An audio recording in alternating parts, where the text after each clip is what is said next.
안녕하십니까. 뉴스데스크 강원입니다. 이번 추석 연휴 고속도로로 서울에서 강릉까지 올 경우 최대 6시간 50분이 걸릴 전망입니다. 도로공사 강원본부는 이번 엿새간의 연휴 가운데 추석 당일인 29일에 교통량이 가장 집중될 걸로 보고 서울에서 강릉까지 최대 6시간 50분, 양양까지는 5시간 10분이 걸리겠다고 예상했습니다. 반대로 강릉에서 서울까지 최대 4시간 20분, 양양에서 서울까지는 3시간 10분이 걸릴 전망입니다. 도로공사는 영동고속도로 강릉 방향 문막 휴게소에서 11월까지 주유소 운영이 중단된다며 다른 휴게소 이용을 당부했습니다. 과거 상권이 뜨면 일대 상가 임대료가 올라 상인들이 떠나는 현상이 반복됐습니다. 이런 진통을 줄이기 위해 2018년 상가 건물 임대차 보호법의 계약 갱신 요구권이 10년으로 연장됐는데요. 하지만 여전히 적용하기 쉽지 않은 것도 현실입니다. 홍한표 기자가 보도합니다. 50대 박상호 씨가 운영 중인 양양 도심의 한 음식점입니다. 지난 2020년 권리금 500만 원에 내부 수리비 2천만 원까지 목돈을 들여 자리를 잡았습니다. 계약 조건은 보증금 300만 원에 월세 40만 원. 그런데 지난해 11월 건물주가 갑자기 계좌 번호를 바꾸는 바람에 월세를 납입하지 못했습니다. 여러 차례 요청 끝에 6개월 뒤인 올해 5월에야 새로운 계좌 번호를 알려줬고 박 씨는 밀린 월세를 한꺼번에 입금해야 했습니다. 이후 건물주로부터 갑작스럽게 나가달라는 요청을 받았습니다. 상가 임대차 보호법이라도 월세가 3개월 넘게 밀리면 계약 해지가 가능하다는 점을 생각한 건 아닌지 식당 주인은 걱정이 큽니다. 월세를 내야 되는데 어떻게 해줘? 가르쳐줄게. 왜 계좌번호를 바꿨어요? 우리 가게에서 또 만나니까 보이스피싱 같은 거 당했다는 식으로 말씀하시는 것 같아요. 근데 좀 정확하지가 않아, 그 내용이.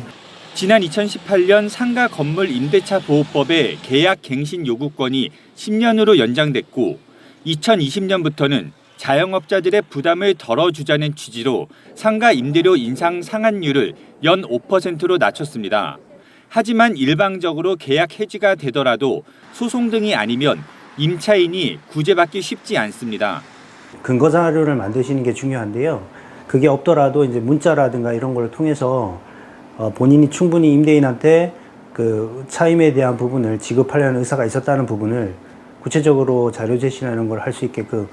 최근에는 상가 임대료를 5% 이내로 인상하되 관리비를 확 늘리는 건물주도 늘어나고 있어 자영업자들의 한숨은 여전히 깊습니다. 주택에 비해서 상가 시장은 거래 정보가 폐쇄적이라 관련 정보를 체계적으로 모아 임차인들의 선택을 도와야 한다는 조언도 나오고 있습니다. 세입자의 갱신 요구권을 막는다는 것은 계약 해지로도 해석이 될 수 있다는 점입니다.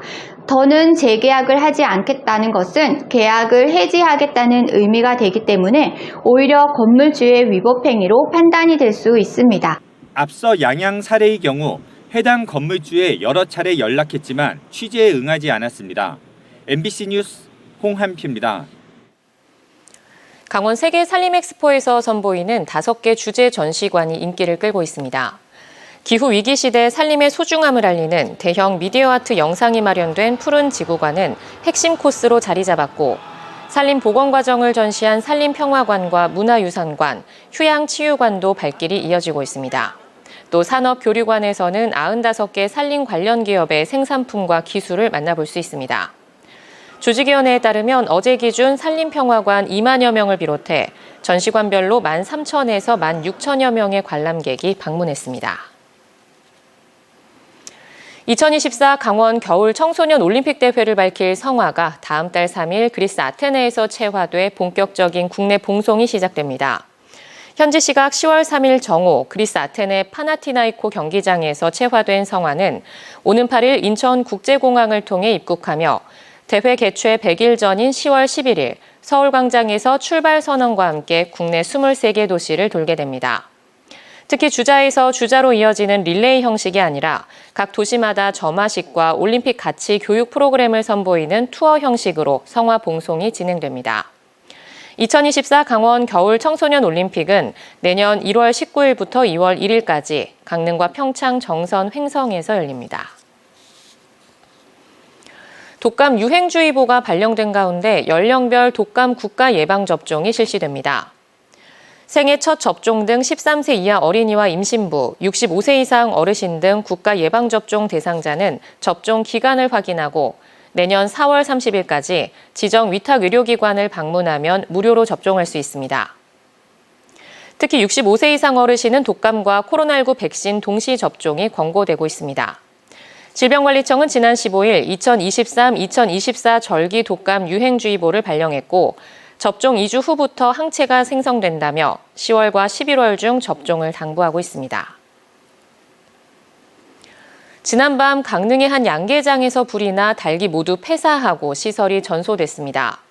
강릉 소방서에 따르면 어제 오후 10시 43분쯤 강동면 산성우리의 한 양계장에서 불이 나 닭 17,000여 마리가 모두 불에 타 죽고 양계장 2동과 내부 컨베이어 벨트가 전소돼 소방서 추산 3억 5천만 원의 재산 피해가 난 것으로 추산됩니다. 불은 신고가 들어간 지 4시간 만인 오늘 오전 2시 20분쯤 완진됐고 전기적 요인으로 화재가 난 것으로 보고 정확한 화재 원인을 조사하고 있습니다. 강원뉴스 마칩니다. 시청해주신 여러분 고맙습니다.